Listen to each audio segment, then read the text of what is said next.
É, não sei para que serve Facebook, rede social. Uma vez até eu saí de uma rede que eu falei assim, eu não vou ser espectador para bater palma para a pessoa. Então, às vezes, quando eu faço alguma transmissão, né, o meu canal mesmo, né, eu sempre fico pensando assim, que a pessoa também pode pensar o mesmo de mim. E aí eu penso assim, bom, mas se eu achar, quando eu acho que não vale a pena, eu saio fora. Pego o meu boné e saio fora. Então eu também penso a mesma coisa das pessoas que estão pediram, né, para entrar na minha sala particular, virtual, né? Por que eu estou falando isso? Oi, minha linda Grace.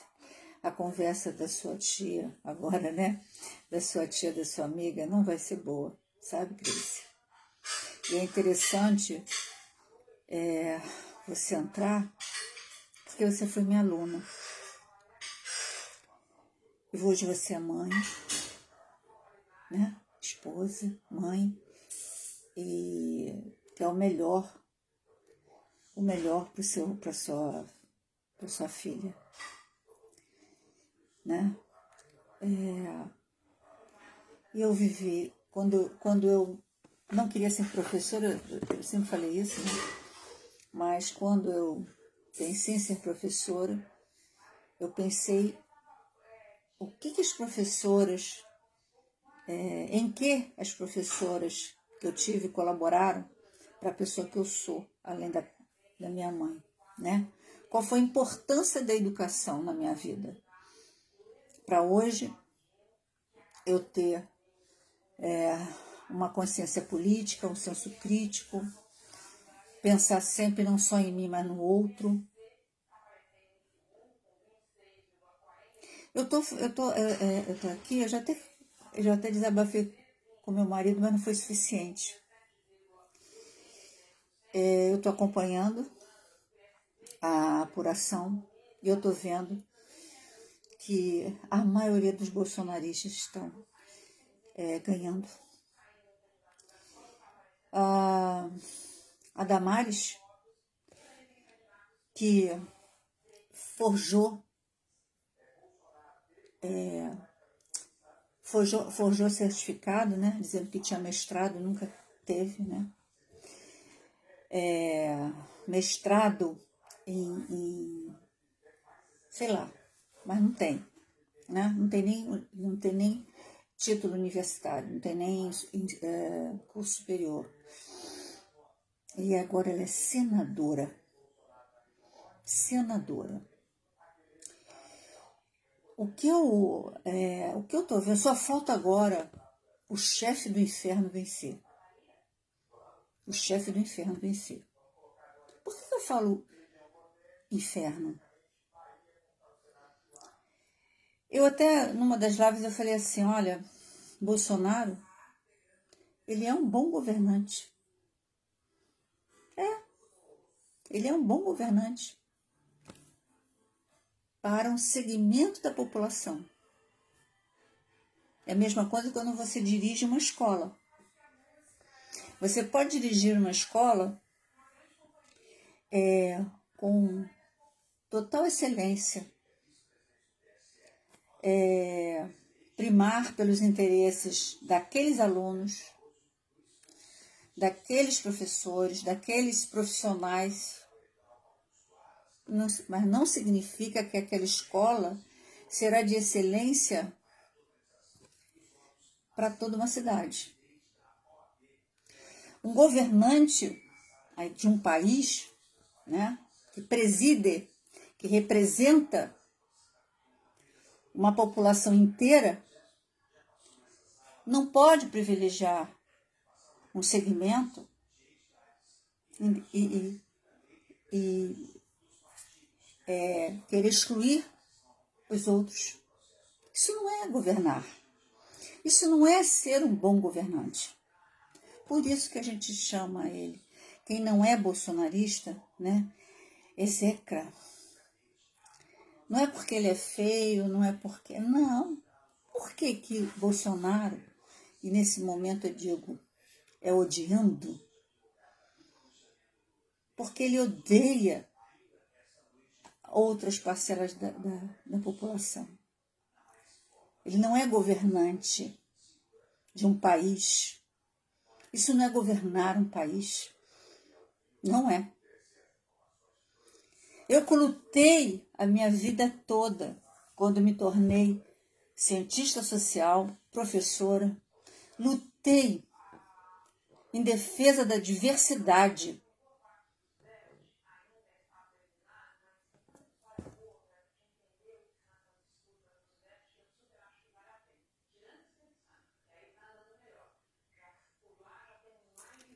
E eu sinto muito, Grace. E eu sinto muito. Sabe por quê? Porque você votou em Bolsonaro porque você defende a sua família, o seu tipo de família. Quando a gente fala em defesa da família, de um país, a gente não pode considerar só a nossa família. Porque não existe só a família heterossexual. Não existe só a família católica, evangélica. Né? Existem uma diversidade de afetos, de famílias, né? A família homoafetiva, ela é real, ela existe. Eu tenho uma amiga, duas amigas, né? Que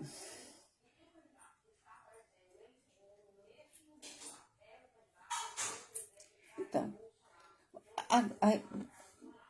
deixa eu falar dessa amiga. Essa amiga é uma pessoa extremamente trabalhadora, trabalha pra caramba e trabalha duro. Uma pessoa que a gente tem maior estima. Ela tem um casamento homoafetivo. Agora tem uma diferença também, e talvez eu não tenha ensinado bem em sociologia, né? É o espaço público e o espaço privado. Quando a gente tem uma opinião, né? Então, eu defendo a família hétero. Então, eu decido não ter amizade com famílias homoafetivas. É um direito nosso. É um direito nosso. De cada um, né? Escolher quem a gente quer do nosso lado. Um presidente, não. Um presidente, primeiro ele tem que respeitar a Constituição. E na Constituição consta que todos têm direitos iguais. Então, o presidente é o primeiro, tá? Que deve garantir a vida e os direitos de toda a família. Família hétero, família homoafetiva. Então, há uma diferença entre o cidadão comum e o político. O político é um representante. E tem um dever não para com um, não para com um segmento, mas para com todo o país. Essa é a única diferença. E tem uma outra questão. As pessoas falam de Lula. Lula não é salvador da pátria. Lula não é 100%. Não acertou 100%, como nenhum governante de toda essa república. Se nós tivéssemos profissionais sérios, não é opção. Não é coisa. Opção é quando você escolhe. Orientação é outra. A gente não nasce hétero. Perdão, a gente não escolhe ser heterossexual ou homossexual. Nós nascemos assim. Eu não escolhi ser heterossexual. Graças a Deus, né? Eu nasci hétero. Porque eu fico imaginando a tortura que eu passaria na vida se quisesse viver da forma que eu nasci. Né? Então, a gente carece de educação política. Se nós tivéssemos profissionais realmente sérios, responsáveis, professores de história, de geografia, principalmente das ciências humanas, mas se nós tivéssemos um projeto político, pedagógico, sério, responsável, porque se formar um cidadão é um projeto de toda uma escola. De escola, de toda uma secretaria, de toda uma direção regional, de todo o Ministério da Educação. Mas a gente não tem. A gente vê escolas laicas impondo cultos evangélicos. Eu me formei dentro de uma escola vocacional católica, de freiras. Então, as minhas aulas de religião eram do catolicismo. Agora, numa escola pública, laica, se eu faço um culto evangélico, se eu chamo um padre para falar alguma coisa do catolicismo, eu tenho que chamar as outras religiões também. Então, a gente vê a distorção total. A gente está num projeto incivilizatório. Incivilizatório. As pessoas que apoiam Bolsonaro é porque apoiam um segmento da população. Então é o ódio que está vencendo. É o ódio que está vencendo. É a incivilização. É a barbárie. É a ausência de conhecimento. Né? É o mergulho na teocracia. Então, é deprimente. Mas voltando à questão da governança, que eu tenho falado bastante. Em toda a república, nós não temos e nunca teremos 100% de acerto de nenhum governante. E nem de sua equipe. Por isso que a gente foca nos acertos. E foram muitos do governo Lula. Muitos. Nós temos 500 anos de história. Outro dia eu estava vendo. Lula em 8 anos, o que ele fez? Consertou o Brasil? Não. Em 8 anos, em 4 anos, isso é a longo prazo. São as conquistas que nós vamos fazendo a longo prazo. Por exemplo, eu sou do tempo em que discriminar uma pessoa negra era a coisa mais normal do mundo e a pessoa negra não tinha a quem recorrer. Foi no governo Lula que nós tivemos o Estatuto da Igualdade Racial. Nós tivemos as cotas para garantir realmente o acesso da pessoa negra na universidade, porque somente 2% dos jovens negros conseguiam chegar à universidade. Porque nós vivemos sob o projeto 2 escolas, 2 classes, 2 escolas. Uma educação para a elite e uma educação para a classe trabalhadora. Uma educação para a subalternização, para manter a classe trabalhadora na base da economia. O que foi a reforma trabalhista de Temer e que tem se aprofundado no governo Bolsonaro? Só o discurso de Bolsonaro já faria com que qualquer pessoa de bom senso o negasse. Só de ver a arminha para baixo, com a blusa de Jesus estampada, já seria motivo para uma aversão. Como é que pode? E é assim, ó, você tá com uma pessoa no chão. Ele não fez assim para cima, não, ó, do chão.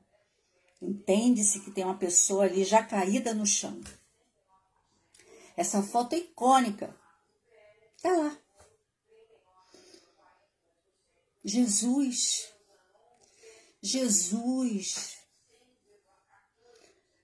O que ele fala, ele usa o nome de Jesus para controlar e dominar. Jesus é amor, Jesus não é arma. Então eu estou assim, olha,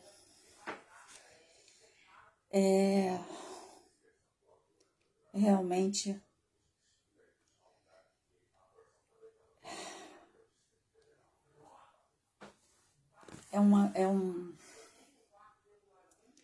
eu fico pensando nos meus netos,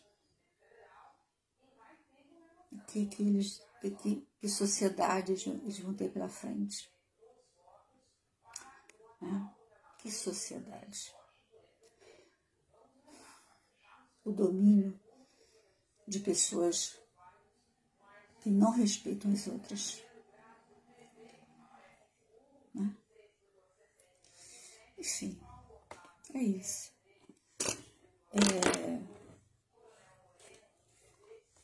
O resultado a gente já viu aí em 4 anos. Mais 4 anos é para realmente o país se acabar.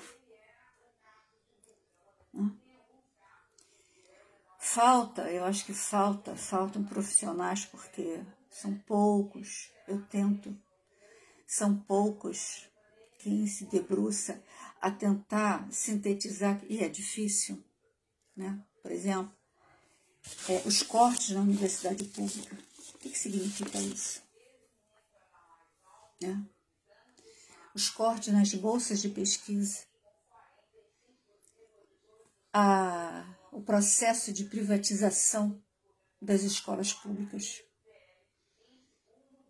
Tá?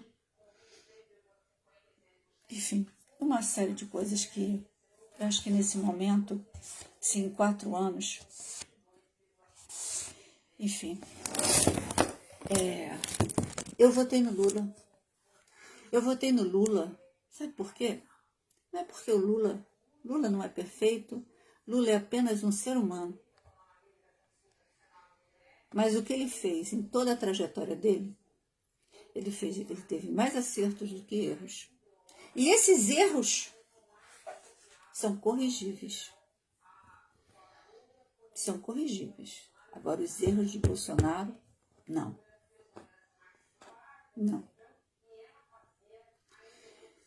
No governo, aliás, em todos os governos, eu acho que é a primeira vez nesse tempo de vida que eu tenho, é a primeira vez que eu estou vendo realmente um governo de ódio. Nem na ditadura nós tivemos isso.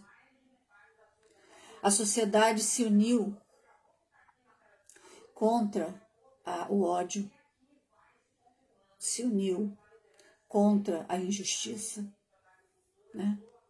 Então, se a gente vê os movimentos revolucionários, foram isso, né? A tentativa de resistir, né? E de enfrentar um governo que se você não fosse obediente, tá lá, aliás, o projeto de educação para a classe proletária tá lá, Capanema, eu tenho até o livrinho dele, o projeto Capanema, né? Que é exatamente voltado para a obediência. O que eu falo não é eu, Sônia, que estou falando. Para isso você tem leitura, você tem estudo, nos documentos, né? Tá lá. Aliás, as coisas estão aí para todo mundo ver, para quem quiser ver. Só não vê quem não quiser. Só não vê quem não quiser. Outro dia eu fiz uma live sobre conduta protocolar.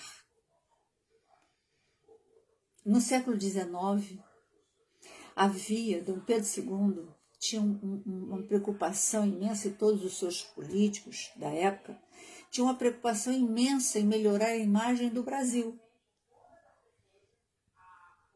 Essa era uma preocupação, uma das preocupações do Brasil. Temos vários e vários documentos sobre isso. Quando até Lula, até Fernando Henrique, a imagem do Brasil era de subalterna, de subalternidade. Quando Lula assumiu, nas relações exteriores, aconteceu também a mesma coisa com Evo Morales na Bolívia. A Bolívia era nada. Quando Evo Morales assumiu, a Bolívia entrou no mapa. No mapa político, no sentido de você é líder do país imperialista, maior do que eu, Estados Unidos. Mas eu sou líder do meu país, eu represento o meu povo, e meu povo é tão importante quanto o seu. Então, pela primeira vez, o Brasil foi olhado de frente a frente, olho no olho. O Brasil passa a ser respeitado, tanto é que até hoje Lula é respeitado lá fora. Bolsonaro jogou tudo isso no lixo. Então a gente tem que saber como a gente entra nos lugares, como a gente se comporta, e principalmente quando se é governante de um país. Ele jogou isso tudo no lixo. No lixo. Tá ali, eu não preciso nem repetir, porque está tudo aí. Está tudo aí. Né? Eu já saí da escola exatamente por não concordar com o que estavam fazendo com os jovens da classe trabalhadora. Mas, sabe por quê? Porque eu não tive eco. Eu não tive eco de ninguém. Aliás, eu falei isso com alguns alunos. Eu falei, olha, direção, Secretaria de Educação, nada me faria sair. Mas vocês me fizeram sair. No momento que vocês preferem o fácil, a nota, sem nenhum esforço, para eu estou fazendo o que aqui? Nada. E eu estava lutando porque meus alunos, em 2019, a secretaria implantou um projeto técnico em administração, só no nome. Só no nome. E aí, para os pais, para os jovens, minhas colegas, qual o problema? O aluno vai receber um certificado de técnico em administração sem saber o que é isso, porque não teve uma disciplina. Aliás, teve uma, a minha, que eu não pedi a direção, eu comuniquei. Eu vou dar. Primeiro eu conversei com os colegas. Gente, nós temos que aqui adaptar nossas disciplinas para que esses alunos tenham realmente a formação em técnico. Podemos. Eu falei, então eu vou dar Sociologia Aplicada à Administração. Comprei livro, inclusive. Então, assim, o que eu quero que entenda é o seguinte: a minha ação impacta a minha família, a minha vizinhança, a minha cidade, o meu país. Então, a questão não é de gosto. A questão é entender que essa escolha vai impactar. E muito. E muito. A gente, para construir um país, para destruir, é não piscar de olho. É rapidinho. É rapidinho. As instituições já foram destruídas. Quer ver uma coisa? Você sabe por que foi criado? Esqueci o nome agora todo, a instituição Palmares. Esqueci o nome todo. Palmares. Foi no governo Lula.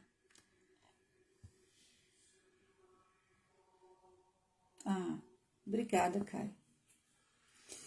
No governo Lula, né, foi uma reivindicação do movimento negro que estava em luta pela demarcação das terras quilombolas, né, para a valorização da herança cultural africana e tudo aquilo que envolve, né, o povo, os descendentes de africanos que foram aqui aprisionados, torturados, mortos durante mais de 350 anos. E mesmo o pós-abolição não deu a esses ancestrais a dignidade para que eles pudessem viver. Então, o que a gente tem hoje é resultado do ontem. Mas o que o governo Bolsonaro fez? Colocou uma pessoa negra na presidência que diz que não tem importância nenhuma movimento negro, consciência negra, e nem aquela instituição. Então ele colocou ali para destruir uma instituição de importância histórica. E você sabe como é que estão as políticas de demarcação dos quilombos? A demarcação indígena? É só você ver como é que está. Cada vez mais sendo destruídas. Né? Então é isso. Você pode gostar de qualquer pessoa, mas tem que entender o papel que tem esta pessoa. Tem que entender a responsabilidade que tem essa pessoa no geral. Dentro de casa, dentro do grupo que a pessoa pertence, ela pode pensar o que ela quiser, ela pode fazer o que ela quiser. Agora, um governante, ele vai impactar a vida de todos. De todos. O que ele falar vai influenciar a ação, o comportamento de todos. De todos. Obrigada, cara. Então, é uma eleição, é a eleição da ignorância, é a eleição do desrespeito à sociedade brasileira como um todo. Como um todo. Essas pessoas que estão sendo eleitas não respeitam a totalidade da sociedade brasileira. Então, o que a gente vai ver daqui para frente é um aprofundamento das trevas. Das trevas. Né? Enfim. Então, é triste. É triste. O que acontece? Depois dos 50 anos, a gente já está aqui, dependendo, né? Mas a gente já está aqui com o nosso canto guardado, né? Mas não é a minha posição. não é a minha posição.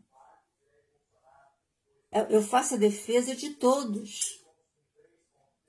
Aqui eu faço a defesa de um governo que respeita a diversidade. Eu faço a defesa de um governo que respeita o ateu, que respeita o umbandista, que respeita o evangélico, o católico, que não diz que religiões não judaico-cristãs são do demônio. É isso, essa diferença. E não é a Sônia que está falando, o que eu estou colocando aqui é uma reação ao que eu, você e todos têm escutado. A primeira dama de um país falou isso. Ou seja,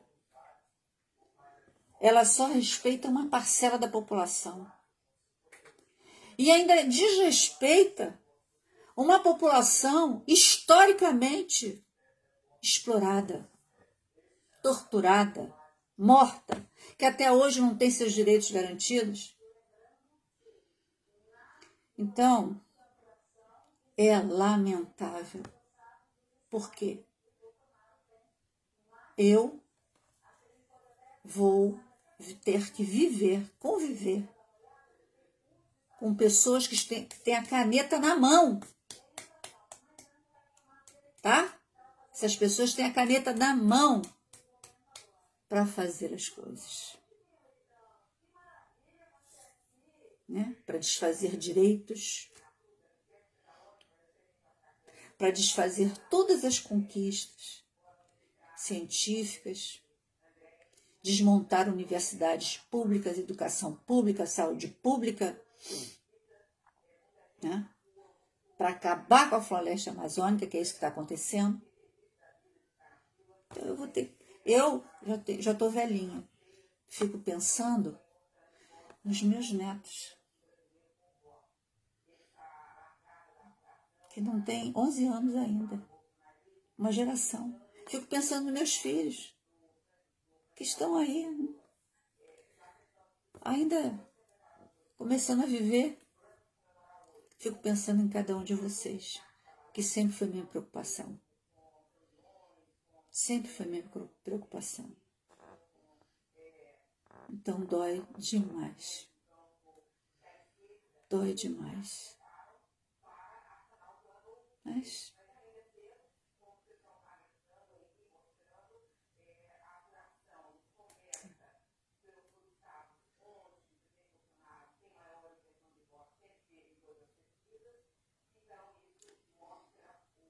Grace, outro dia eu fiz uma live. Aliás, essa live já tem 50 mil visualizações. Quase 50 mil. Que eu fiquei até espantada, mas a angústia das pessoas. Foi sobre o perfil de um bolsonarista. Então,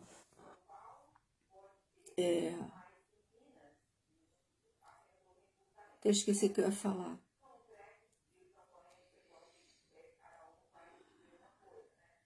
Você fala da Bíblia, né? Existem outros livros sagrados. Cada religião, aquela que é caracterizada pela escrita, tem livro sagrado. Por exemplo, as religiões de origem africana, a característica dela é a oralidade. Então não escreveram livros. Agora estudiosos é que estão escrevendo livros para que aqueles ensinamentos fiquem guardados. Então quando a gente começa a entender o que é sociedade, o que é viver em sociedade, era outra coisa que eu queria falar, mas eu esqueci. Mas, enfim, tem 18 minutos, está lá no meu canal do YouTube, o perfil de um bolsonarista. Então, a pessoa começa a entender que, assim, agora, lembrei. Veja, eu não gosto de pessoas homossexuais, eu não gosto de pessoas negras, eu não gosto de pessoas da Umbanda, da Macumba, né, que é assim que as pessoas chamam. Eu não gosto. Nem tenho amizade. Ok. Aí a pessoa se machuca. E a pessoa tem que ir para um hospital. O que eu estou falando é o viver em sociedade. E a pessoa chega no hospital precisando de cuidados, emergência, cuidados imediatos. Né? Essa pessoa também não gosta de mulher, né? Porque mulher é uma fraquejada, né? Mulher tem outros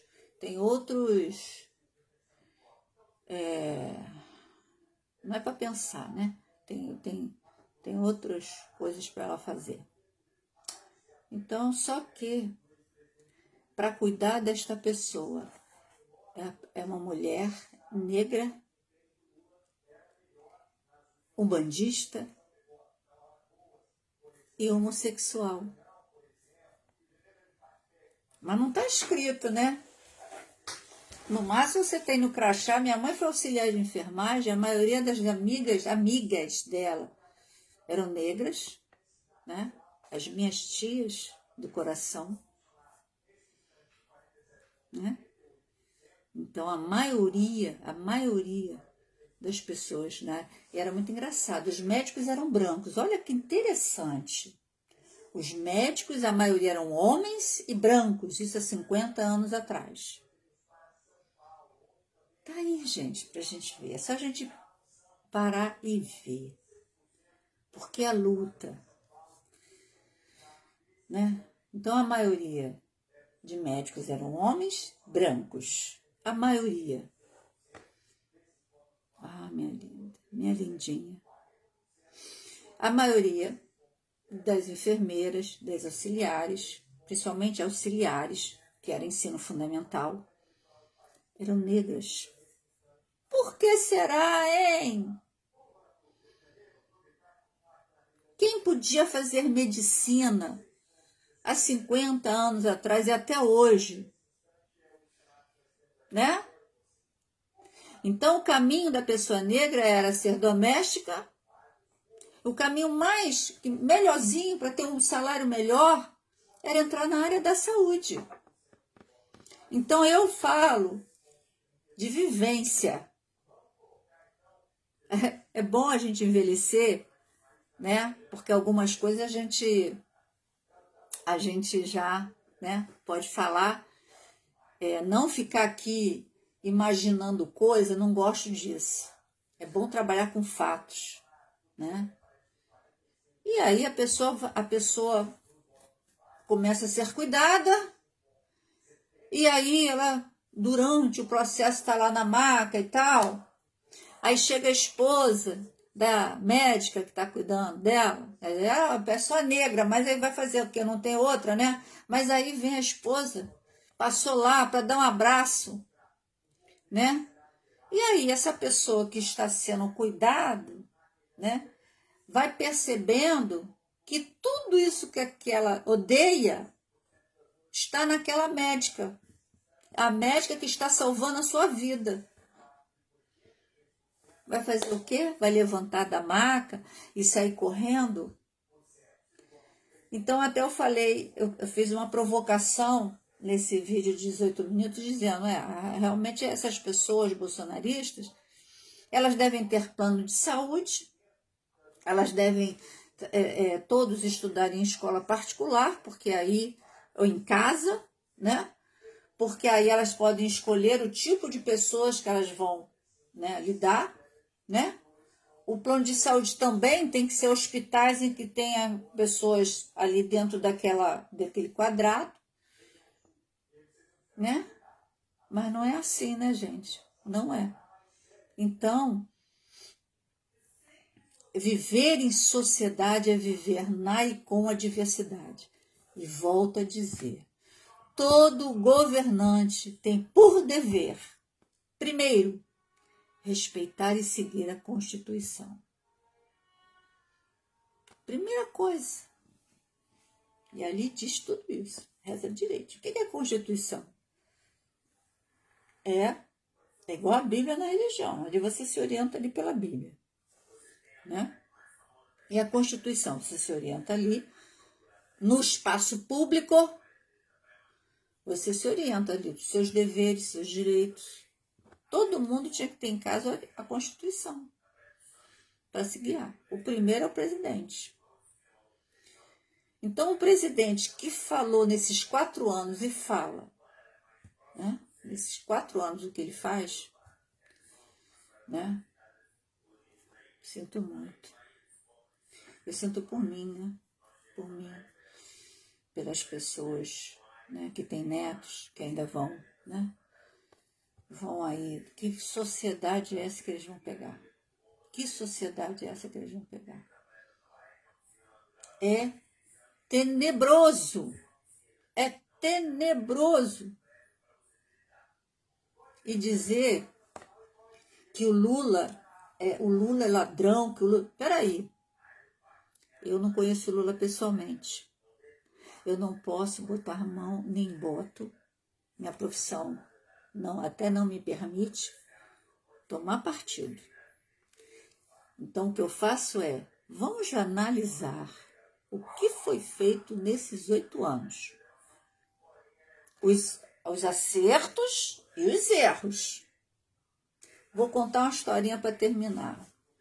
Para eu continuar fazendo minha bolsinha. Olha a bolsinha que eu estou fazendo aqui. Eu estou terminando essa. Tentar relaxar, mas nem a bolsinha me relaxou. Por isso que eu acabei fazendo essa transmissão aqui.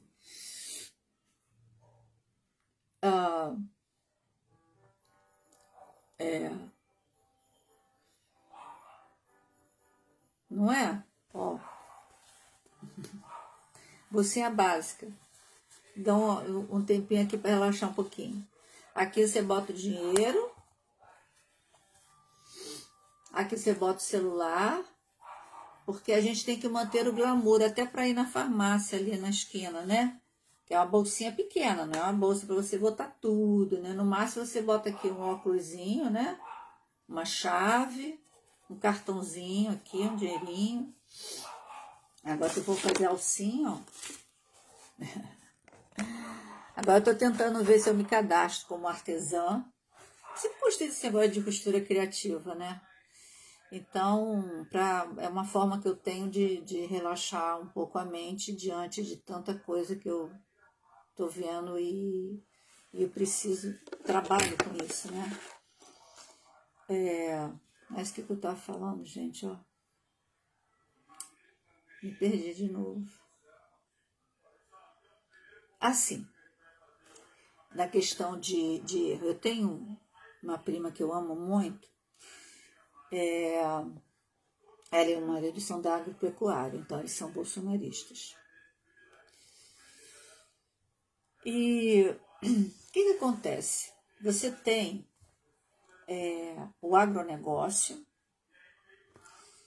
e a agricultura familiar. Eu vou te dar, para terminar, eu vou te dar 2 exemplos, que foi até o que eu procuro, né? Eu pesquiso o que as políticas implementadas pelos governos e tal, para poder realmente trazer informação. E encontrei um artigo de analistas, não vou lembrar os nomes agora, que disseram o seguinte: o governo Lula cometeu 4 erros, e esses 4 erros podem ser cometidos novamente, pode acontecer. E, né, tentando mostrar que não pode acontecer de novo. E a Simone, não, a Tronic, a Soraya Tronic, se não me engano, ou foi a Simone, falaram dessa, acho que foi a Soraya Tronic. Ela falou de um desses, eu falei assim, caramba, olha como é bom a gente estudar, porque Lula já fez isso, a proposta, tá? a proposta que ela deu ali nesse último debate, que não deu certo. Agora eu vou dizer para você, você vai me dizer aí por quê. Se governo Lula errou. O emprego estava em baixa, tá? Era preciso gerar empregos. Em paralelo, as empresas enfrentavam pesados, como é que chama, meu Deus? Taxas, né? Tem um nome, esqueci agora. Enfim, tinha que pagar muitas taxas e tal. Então, complicado, né? Você contrata uma pessoa com salário de 1.000, tem que pagar mais 1.000. E aí, o governo teve a brilhante ideia. Vamos fazer o seguinte, nós vamos desonerar a folha de pagamento, ou seja, as empresas vão pagar menos impostos em cima desse trabalhador, tá? E claro, quando a empresa deixa de pagar aquele tanto de impostos, o governo também deixa de receber, certo? Deixa de recolher, né? Agora, com uma condição, a gente está desonerando aqui a folha de pagamento das empresas com o compromisso de vocês empregarem mais pessoas. Gente, isso não é historinha. Tá lá, eu vou ver se acho para de repente botar aí para vocês, porque eu acabo esquecendo, né? Desoneração de folha. Foi no governo Dilma, se não me engano. Acho que foi no governo Dilma. Tá? Eu vou procurar. Porque tudo tem lei. É isso que eu quero mostrar. Tudo é na lei. Tudo é decreto. O que você pode e o que você não pode fazer. Então, depende da pessoa que está lá. Se essa pessoa ela vai olhar toda a população, só a parte dela. Privilegiar ou beneficiar uma parte e a outra, né? Então, é como o Felipe Dávila. O que o Felipe Dávila falou? Se vocês assistiram. Temos que privatizar tudo. Porque esse negócio de estatal, tem que diminuir o Estado. Aí a Simone Tebet, inteligentemente, sensadamente, ela falou o seguinte, não, peraí, não é assim. A gente pode até privatizar empresas que não têm realmente uma importância, por exemplo, segurança, que não tem impacto para a população, né? Agora, empresas que tenham importância na manutenção da vida, na segurança, né? Não pode ser privatizada.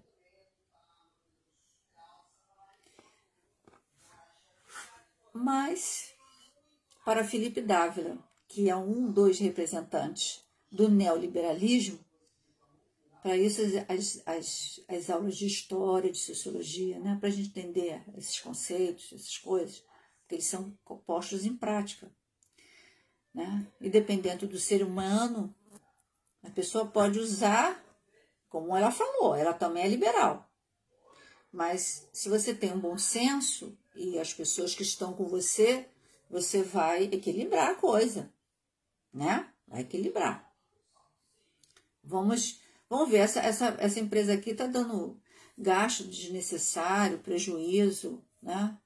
Não vai impactar, por exemplo, comunicações, é de segurança da nação. Foi privatizada, né? A questão da água, da luz, e por aí vai. Então, voltando aqui, a desoneração. Então, o governo fez a desoneração da folha. As empresas deixaram de pagar aquele tanto, né, para o governo. O IPEA, Eu tenho que escrever para deixar para vocês. O IPEA, depois de um período, foi ver se realmente houve o crescimento, né, de emprego, a geração maior de empregos. Não houve. Não houve. Aí a crítica que foi feita em cima do governo, não foi o governo Lula, em cima do governo foi o quê? Foi que eles fizeram errado. Mas quem errou? Diz para mim. O erro está onde? Está na lei, né, que fez a desoneração de impostos para empresas, ou as empresas que não contrataram mais. Bota aí 1 ou 2. A ou B?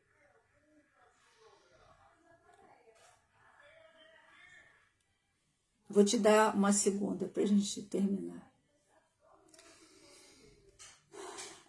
Reserva Raposa do Sol. A reserva Raposa do Sol, isso está lá no canal do YouTube, numa das lives que eu já fiz. A reserva Raposa do Sol, a demarcação dessa reserva era reivindicada pelos indígenas há 30 anos. Há 30 anos. O Lula, ele veio em 2003. Em 2005, ele então sancionou, fez o decreto demarcando a reserva Raposa do Sol. Recebeu críticas. Primeiro, demorou muito, 2 anos para fazer esse decreto. Eu fico imaginando, quando a gente casa, quanta coisa, né? Como a gente demora a botar tudo em ordem, né? Oi, Carmen, beijo. Você imagina um país, né? Então, mas foi uma crítica que ele recebeu. Demorou 2 anos para fazer a demarcação. A outra crítica que ele recebeu é o quê? É uma região de conflito. Até hoje, tá? A reserva Raposa do Sol, até hoje tem conflito. Por quê?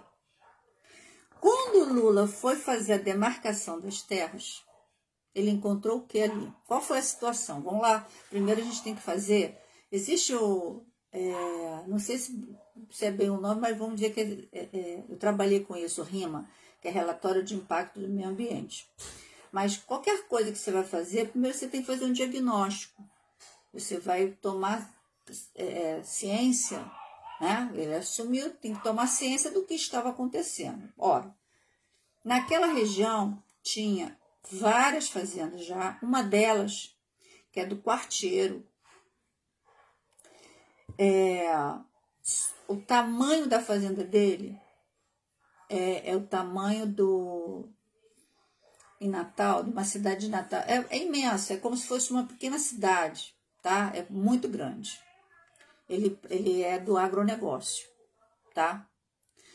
Bem, dentro das terras indígenas e outras coisas lá também que eu não vou lembrar agora. O que o governo Lula fez? Qual seria para você, se você fosse o presidente, o que você faria? Bom, aquelas terras são indígenas. Então, o que é correto? Tirar todas as pessoas que invadiram aquelas terras. Certo? O Lula não fez isso. O governo Lula não fez isso, né? Porque ele não pensa sozinho, ele assina. Mas aquilo tudo é debatido, é discutido, ele não pensa sozinho. Então, existe a questão da propriedade, a propriedade é um dos legados, assim como o voto, é um dos legados do liberalismo, lá no século XVIII. A propriedade é uma questão tão importante que quando você vai falar em comunismo e tal, não sei o que, o pavor do comunismo, tem a questão da propriedade. Aí, tá? Também eu tenho lá, quem tem medo do comunismo, lá no meu canal Sônia Jobim. Então, a propriedade é tão importante que na Constituição de 1824, artigo 179, ali já tinha lá garantindo a propriedade. A propriedade foi tão importante que impactou a questão da emancipação da pessoa negra em condição de escravidão. Porque a pessoa, eu vou falar o negro, né, para ser mais rápido, didático, era uma propriedade. Acredite se quiser. Né? Imagina uma pessoa ser propriedade de outra, mas assim era. Então, de um lado, essa pessoa negra tinha o direito natural de ser uma pessoa, não uma coisa, mas, por outro lado, tinha se tornado uma propriedade. E a propriedade era inviolável, era um direito que se não podia tirar. Como é que faz? Então, levou-se anos para resolver essa pendenga. Tá? Então, e aí veio aqui a reserva Raposa do Sol. A família do quarteiro está lá há décadas, sei lá quanto. Aquela propriedade, tá? Para você entender dos grandes latifúndios do Brasil, você tem que ir lá na capitania hereditária. É porque, às vezes, a escola e o professor não tem a paixão, né? E a própria imaturidade da gente, igual quando é criança, jovem, a gente não consegue atinar, né? Mas os grandes latifúndios nasceram lá nas capitanias hereditárias, depois nas Seis Marias e por aí vai. E chegou até aqui, né? Então, o Lula respeitou a propriedade. Ele manteve, não mexeu com as propriedades dos brancos, das pessoas que já estavam lá, dos fazendeiros, né? E demarcou lá o que ainda tinha de indígena. Ou seja, ele não tirou o objeto de conflito, tá? Mas o governo dele entendeu o seguinte, olha, nós vamos respeitar, já que você está aqui, nós vamos manter. Agora, espera-se que agora se entre num acordo. Não se invada as outras terras que são dos índios, né? Então, respeite. Se mantenha dentro das suas linhas, dos seus limites e respeite o resto. Esse respeito existe? Não. Quartiero, em inúmeras entrevistas, ele falou o seguinte: Bolsonaro me copiou. Ele tem uma foto que ele está assim, né? Ele falou assim: pode tirar essa foto aqui, foto de matador de índio. Isso é uma das falas de Quartiero. A outra fala: olha, agora é que o negócio vai ficar bom. Agora eu tenho quem me represente na presidência. O Bolsonaro lá, vamos acabar com essa cambada aí. Então, gente, quando a gente fala de Bolsonaro, a gente não está falando, né, Sônia, eu não estou falando, porque, kit gay, mamadeira de piroca, eu não tinha visto a propaganda. Eu não tinha visto a propaganda. O cara mostrando uma mamadeira, eles tiveram esse trabalho de fazer uma mamadeira com o bico com o formato de um pênis. Pessoas da minha família caíram. Disseram que não, temos que acabar com isso. Nós defendemos aqui nossos filhos. Em nenhum momento me perguntou como professora, só não é verdade? Que kit gay é esse? Cartilha? Tudo mentira. E quando eu falo mentira, Já fiz live sobre isso, eu tenho uma live, A Mentira do Kit Gay. Pode ir lá ver, tá? Tá lá. Então, fake news, não trabalho com fake news. Então, eu trabalho com o próprio discurso. Com o próprio discurso. E a Lula, para terminar, né? Nenhuma pessoa, nem eu, nem você, nem Lula, nem ninguém é 100%.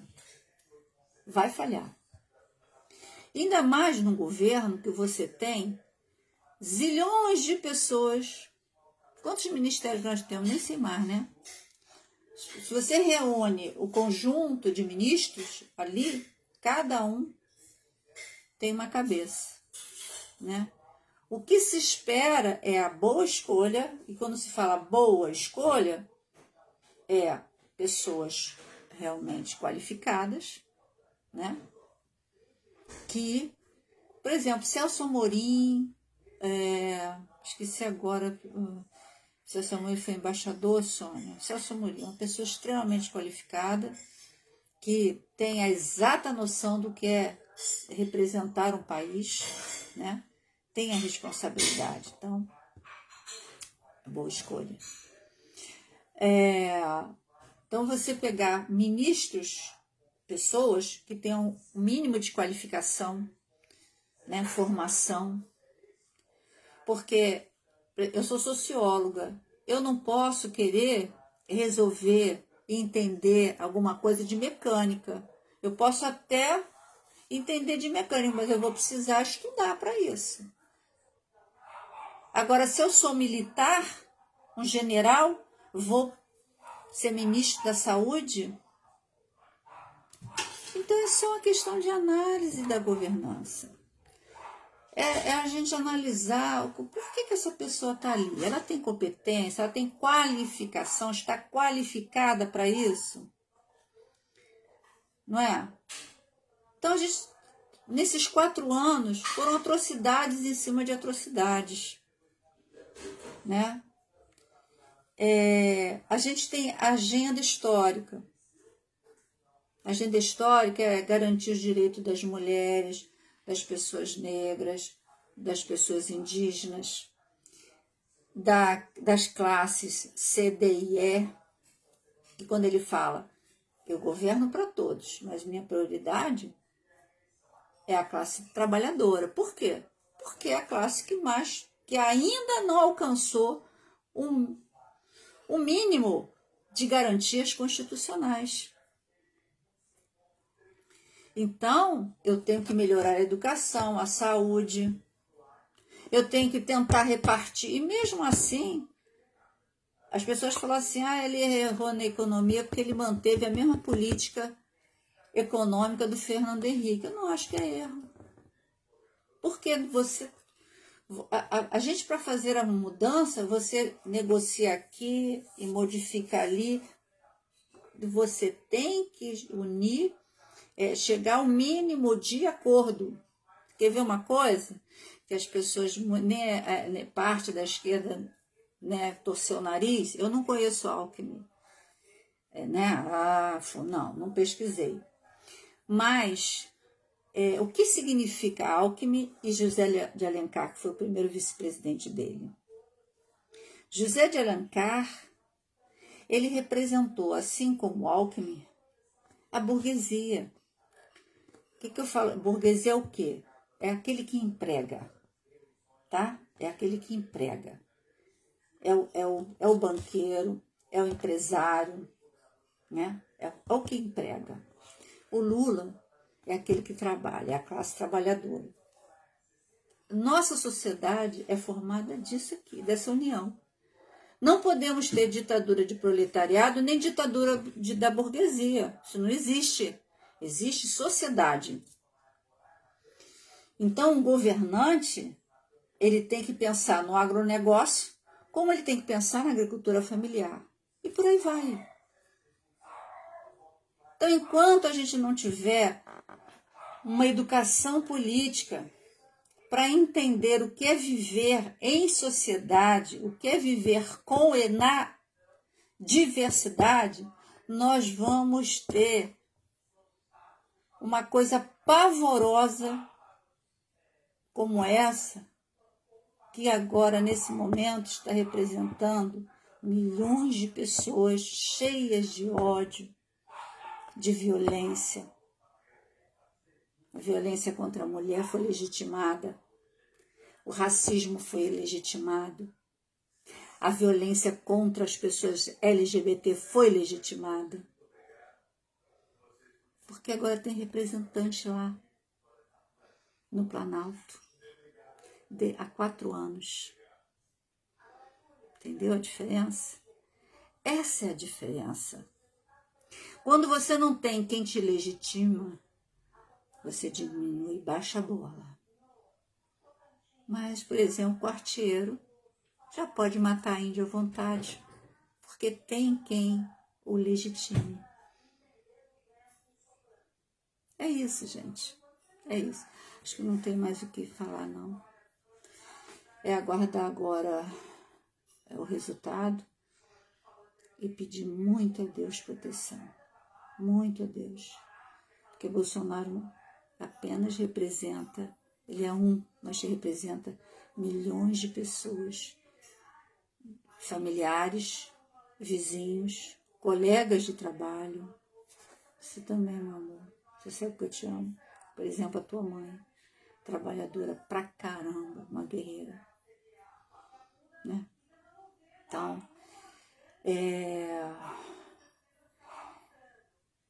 que a gente, quem governa o país, na verdade, somos nós, com nossas ações. Né? Então, podem querer fazer o que quiser. Isso aconteceu dentro da minha escola. Pode querer me ordenar coisa errada, mas eu não faço. Não faço. Essa é a diferença.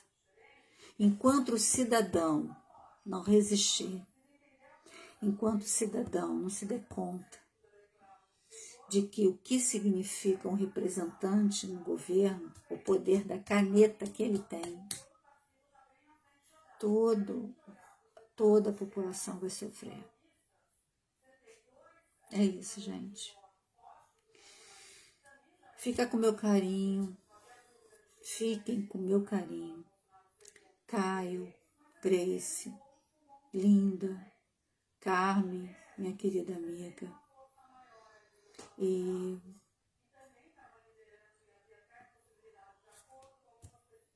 é isso. Tem mais o que falar, não. Vou continuar fazendo minha bolsinha, tá bom? Um beijo para cada um de vocês. Obrigada.